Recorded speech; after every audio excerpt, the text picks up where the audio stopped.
부망쟁을 얘기하려면은 YH 사건부터 또는 더욱 거슬러 올라가서 YH 사건이 일어날 수 있었던 계기가 된 78년 12월 달의 10대 국회의원 선거부터 얘기를 해야 하지 않을까 싶어요. 자, 우리가 내년에 총선을 앞두고 있죠. 그래서 7월 30일쯤에 총선 선거란 무엇인가, 선거의 역사에 대해서 한번 하려고 계획을 잡고 있습니다. 2020년 총선이 너무너무 중요한 총선이기 때문에 선거의 중요성을 말씀드리려고 하는데, 그때 자세하게 말씀을 드리겠습니다만 오늘 또 얘기를 좀 풀어야 해요. 왜냐? 바로 이 총선이 있었죠. 이 총선, 이게 바로 2016년 지금 20대 국회죠. 20대 국회가 만들어질 때 아무도 예상을 못했었습니다. 그때 솔직히 지금 뭐 패스트 트랙 어쩌고 저쩌고 이제 많이 얘기합니다만, 박근혜 쪽이 180석을 넘어서 패스트 트랙 같은 거 전혀 문제되지 않고, 그리고 이 개헌을 그냥 자기들 마음대로 할 수 있는 그 정도를 얻으면 어떡하나, 우리가 전전긍긍하고 있었죠. 왜냐하면은 여당은 하나 나오고 야당은 셋이로 갈라졌거든요.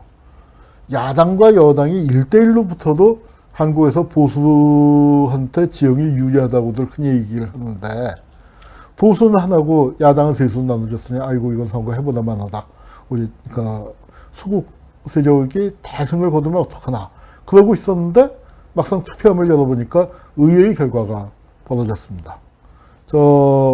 땅덩어리에는 빨간 게 많은 것 같지만 저기 실제로는 그때는 뭐죠? 자유한국 새누리당이었죠. 새누리당이 121석을 했고 민주당이 123석. 그리고 민주당의 텃밭이라고 하는 호남에서는 국민의당에 석권을 했는데도 민주당이 제1당으로 올라가는 그런 놀라운 일이 벌어졌습니다. 사람들이 이걸 이변이라고 했는데 아무도 이 선거가 있고 6달 뒤에 촛불이 켜질 거라고는 상상을 못했었습니다. 그런데 이게 정말 박근혜 정권의 몰락하고 박정희 정권의 몰락이 평행이론처럼 같이 다가왔어요.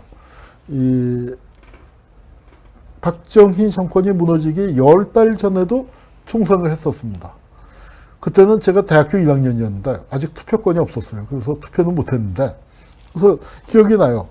총선을 하는데 사람들이 좀 뭐랄까 시큰둥했어요. 왜냐하면 공화당이 다 이길 것 같았으니까. 그 선거 제도 자체가 지역구 선거에서는 하나씩 나눠 먹고, 그 다음에 전국구 지금 그땐 비례대표라고 안 하고 이제 전국구 제도가 없어지고 유신정오회가 독식을 하는데, 그거는 다 박정희가 갖고 가는 거여서 박정희가 한 3분의 2쯤을 늘 하게 돼 있었습니다. 그래서 총선에 이제 좀 아마 역대 대한민국 총선 중에서 제일 재미가 없는 총선처럼, 그리고 또 상대적으로 제일 공명선거랄까, 관건이 덜 개입했어요. 왜냐하면 하나마나 자기네가 이긴다고 이제 했는데, 그래서 나타났는지 모르지만 이변이 벌어졌습니다.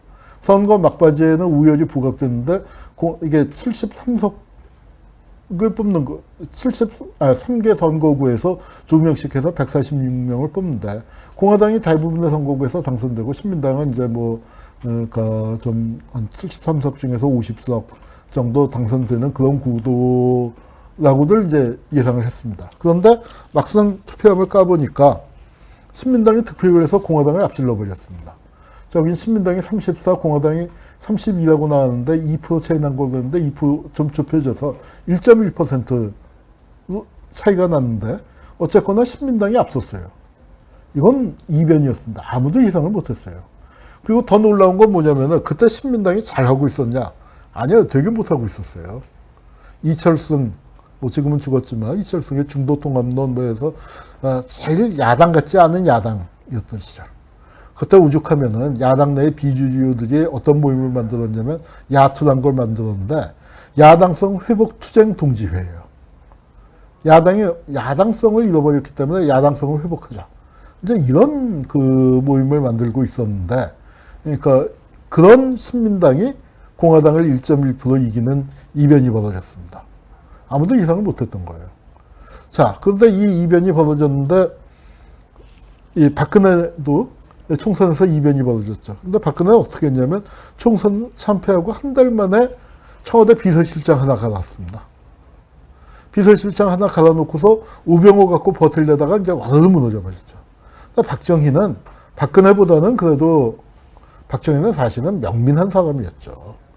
아주 굉장히 명민한 사람인데, 박정희도 나이가 들면서 이제 총기가 흐려지고, 하여튼 상황 파악을 제대로 못하고, 이제 그렇게 됐는데, 박정희는 그래도 이게 위기 상황이라고 생각을 해서 11개부 장관을 갈았습니다. 장관 가는 게 훨씬 쉬웠죠, 그때. 그리고 또 이제 민심을 달래느라고 사면도 하고. 그런데 11개부 장관을 갈았지만 그 중에서 더 중요한 건 이 장관 간 거보다 더 중요한 게, 잠깐만요, 여기, 마우스가 한번, 예. 여기 김정년 비서실장, 청와대 비서실장을 갈았어요. 왜 갈았냐? 그 비서실장을 간 이유는 이분이 비서실장인데 10년 동안 비서실장을 했습니다.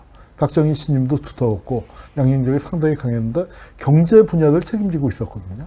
근데 경제적인 상황에 대해서 불만이다. 그래서 이 사람을 갈아서 주일대사로 내보내고 이제 김계원이라고 12.6 사건 때 많이 등장한 사람이죠. 그 사람을 비서실장으로 앉혔습니다. 그런데 그렇게 됐더니 이 차지철 경호실장이죠.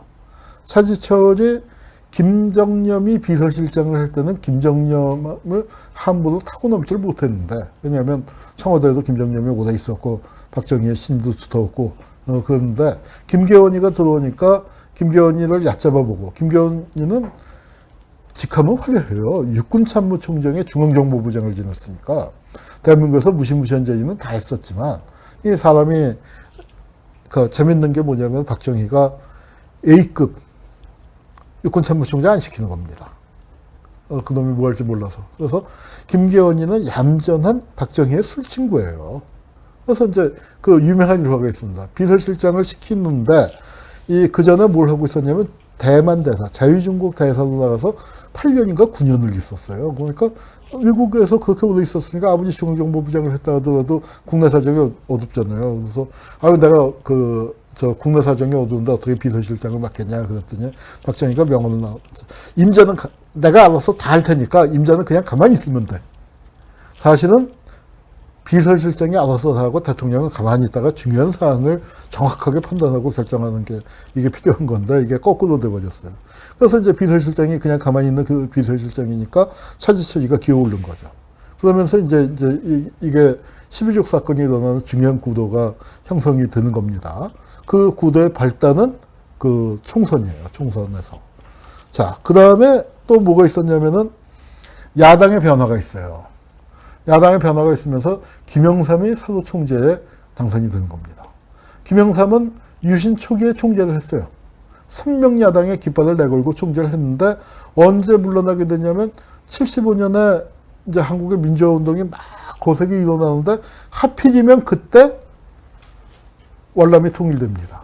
남부 월남 정권이 무너지니까 공산화가 됐단 말이에요. 그렇게 되니까 그 당시에 남쪽에는 그 민주화운동이 얼어붙었죠. 그리고 이제 박정희가 반공공세를 펴고 그럴 때 어영부영 하다가 그냥 박정희한테 휘둘려 버려서 깨갱해버리니까 선명야당 제대로 민주화투쟁 제대로 하라고 했는데 그렇게 아무것도 못하고 했어 보니까 아마 국민들이 실망을 하고 그리고 김영삼을 뽑았던 신민당원들도 에이씨 하고 이제 다 흩어져 버린 거예요.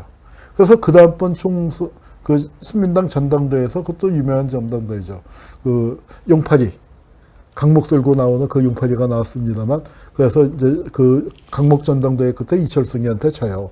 그래서 이철승이가 들고 난 다음에 이철승의 야당은 무슨 놈의 야당이 정권을 획득하겠다 하는 게 목표가 아니에요. 그 세상에 그런 놈의 야당이 어디 있습니까? 근데 이제 그런 게 이제 길들여진 야당으로 있었는데 그걸 보다 못해서 이제 사람들이 야당 내에서 다시 바람이 일면 이렇고 김영삼이가 내가 이번에 하면은 진짜 제대로 한번 잘해볼게. 그래서 김영삼을 총재로 뽑아줬습니다. 이게 79년 5월 달이에요. 그리고 김영삼이가 총재가 됐기 때문에 벌어진 사건이 바로 YH 사건입니다.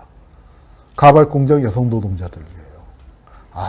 지금은 한국 경제가 굉장히 번창했지만 70년대 후반만 하더라도 이때가 우리나라가 포니 자동차를 처음 만들어서 현대가 자동차 수출을 시작할 때인데 그때만 하더라도 우리나라 최고의 수출품이 가발이었습니다. 그때는요, 신문에 돈 많이 버는 사람들 1등부터 10등까지 세금 많이 낸 사람들 명단이 쫙 실리는데 어느 행간은 1등부터 10등까지 해서 5명인가 6명이 가발업자예요. 그 정도로 가발이 이제 호황이었던 시절인데 가발업체 중에서 대표적인 가발업체에 YH 무역이라는 게 있었습니다. YH 상사 거기에 이제 노동조합이 만들어졌어요. 그랬더니 사장이 이 골치 아파 하더니 공장이 여러 개 있었는데 노동조합 만들어진 그쪽 공장만 고사시키고 물량을 안 주고 그다음에 여기서 생산해서 수출했는데 대금을 이쪽에 입금을 안 시키고 그래서 이제 이 여성 노동자들이 어쩔 수 없이 이제 버티다가 파업을 시작했는데 파업을 했더니 공장에 단전 단수를 해버렸어요, 회사에서. 그러니까 노동자들은 원했던 게 아닌데 할 수 없이 단식 투쟁이 돼버린 거죠. 그리고 뭐 물도 이제 뭐 지금처럼 생수가 있었던 시절도 아니니까 뭐 어디 옆집에서 양동이로 떠다가 그 간신히 목만 죽이고 그 한여름에 이제 그렇게 고통을 받고 있다가 이거 더 이상 못 버틴다. 어떻게 할 것이냐 해서 바깥에 나가서 세게 우리의 주장을 호소하고 뭐 다 잡혀가든지 말든지 그렇게 하자. 그래갖고 이제 국리를 한 끝에 어디 가서 우리 사연을 하소연할까. 뭐 이 얘기는 나중에 YH나 뭐 70년대 여성노동 운동을 할 때 자세히 하기도 하고요. 오늘은 부망쟁이니까 짧게만 말씀드리겠습니다. 그렇게 해서 이제 하다가 신민당사에 가자 하는 얘기가 나왔어요. 여당 당사 가면은 바로 잡혀갈 거고, 미국 대사관 가자는 의견이 제일 셌는데 들어가지도 못할 거고, 여당 당사, 공화당 당사는 들어갈 수는 있는데 들어가자마자 잡혀갈 건데, 야당 당사는 그래도 우리 얘기 들어주지 않을까? 이철승이가 당수도 있었으면 못 갔을 거예요. 근데 김영삼이가 당수가 됐기 때문에 그래도 가서 부벼볼 수 있지 않을까 하고 간 거예요. 우리를 나가려면 어디로 가란 말입니까? 이렇게 이제 하소연을 했잖아요. 하소연을 하니까 김영삼 총재가 딱 와갖고 얘기하잖아요. 여러분 나가라고 안 합니다. 그리고 야당 당사에는 경찰 못 들어옵니다. 여기 여러분 계시면서 충분히 할 말씀 다 하고 우리가 기자 불러줄 거고, 그 다음에 국회 열리면 국회에 가서도 여러분 의사를 전달하겠습니다. 왜 폼나게 아주 그 얘기를 잘 해서, 이 여성 노동자들이 아주 좋아하고 박수치고 그랬어요. 배고파 못 살겠다 먹을 것을 달라 하니까, 여기 보세요. 짜장면 시켜줬잖아요. 근데 짜장면을 시켜줬는데, 안 먹더래요. 못 먹더래. 그래서 왜 안 먹냐? 배고프다고 아우성을 치더니. 그랬더니, 이게 뭐라고 얘기하냐면, 사실은 우리가 파업을 하던 사람이 400명인데 신민당사에 이렇게 딱 정체를 해보니까 200명 정도밖에 못 들어가서 200명만 오고 나이 순으로 끊었대요. 잡혀갈 수 있으니까. 언니들 200명이고 동생들 200명은 공장에 남아있는데 걔네들은 밥 굶고 있어. 그래서 신민당에서 알았어. 없는 살림이지만 거기도 짜장면 200그릇 보내줄게. 그래서 그거 보내주는 거 보고서 그제서야 먹기 시작했다는 겁니다. 그래서 이제 그래서 농성이 시작됐는데 야당 당사에는 아무도 못 들어온다고 했지만 이렇게 야당 당사를 쳐들어서 김영삼 총재가 끌려가는 거예요. 이게 이제 김영삼 총재가 김대중 대통령하고 비교해 보면은 어록이 좀 빈약해요. 이 말주변이 그렇게 좋은 분은 아닙니다. 그런데 명언을 남긴 게 몇 개 있죠. 닭의 모가지를 비틀어도 새벽은 온다. 이게 79년 요 무렵에, 그러니까 사실은 그 전당대회 때부터 해서 이때 이제 또 많이 쓰고 있고. 김영삼이니까 이렇게 이 정도로 끌고 갔죠. 다른 아까 여기 있었던 야당 의원들 있잖아요. 여기 이제 그 당시에 대변인이 누구였나? 하여튼 대변인은 비서가 얼굴을 못 알아봤대요. 하도 저 터지고 코뼈 부러지고 그래서 피투성이가 돼서 쓰러져 있는데 우리 대변인하고 여기 하고 있는데 몇 번을 지나쳐갔다는 거. 그 정도는 이제 피떡이 되도록 터졌습니다. 그리고 이제 이렇게 다 끌려 나오는데 여기 보세요. 여성 노동자들이 맨발로 끌려 나오죠. 맨발로 끌려 나와서 이게 이제 유명한 얘기입니다. 이 사진이 참 가슴 아픈 사진이에요. 그 YH 여성 노동자들이 끌려간 자리에 200켤레의 신발이 나왔던 거죠. 그러니까 다들 그러니까 신발도 못 신고 맨발로 저렇게 들려갔는데, 우리 이번에 기억나세요? 이 신발. 요 신발을 살려면 이 200켤레 다 합쳐도 못 살 거예요. 그런데 이번에도 이제 신발 한 짝이 벗겨졌는데, 박정희의 몰락과 박근혜의 몰락 사이에 이렇게 또 신발이 있었다는 게, 이거 참 우연한 일이지만 역사에서 이렇게 이런 게 반복이 돼요. 그날 이 잡혀간 여성 노동자들. 근데 이 김경숙이라는 22살 먹은 여공이 떨어져 죽었습니다. 이런 빈소를 본 적이 없어요. 이게 뭐냐면은 시집병원에 이게 빈소 제대로 차지하지도 못한 거고, 복도 아니에요, 복도에. 복도에 이렇게 선반 비슷한 걸 만들어 놓은 거예요. 이건 뭐냐면은 빈소, 이게 시집병원이기 때문에 굉장히 저렴한데, 그래도 기본 경비는 있을 거 아닙니까? 그 기본 경비도 내지 못하는 행렬병자들 모시는 데다가 처음에 모셨어요. 이 아저씨는 먼 친척이래. 가족은 올라오지도 못했고, 기밀 받고. 사실은 이런 사건이 터지면은 동료 노동자들이 지켜줘야 하는데, 동료 노동자들은 다 이러고 있었거든요. 이런 상황이다 보니까 참 기막힌 빈소에 그 빈소가 만들어졌습니다. 이 여성 노동자가 저보다 한 살 많았어요. 근데 22살인데 YH 노조가 그 당시에 꽤 크고 유명한 노조였는데, 노조 조직부장이래요. 22살짜리가 무슨 노조 조직부장이야? 근데 8년차인가 9년차 노동자랍니다. 무슨 뜻인지 아시겠죠? 국민학교만 졸업하고, 그다음에 그래도 이 언니는 나요. 동생 뒷바라지 하느라고 공장에 갔으니까. 그때는 오빠 뒷바라지 하고 어린 여동생 공장 보내고 하던 시절이었죠.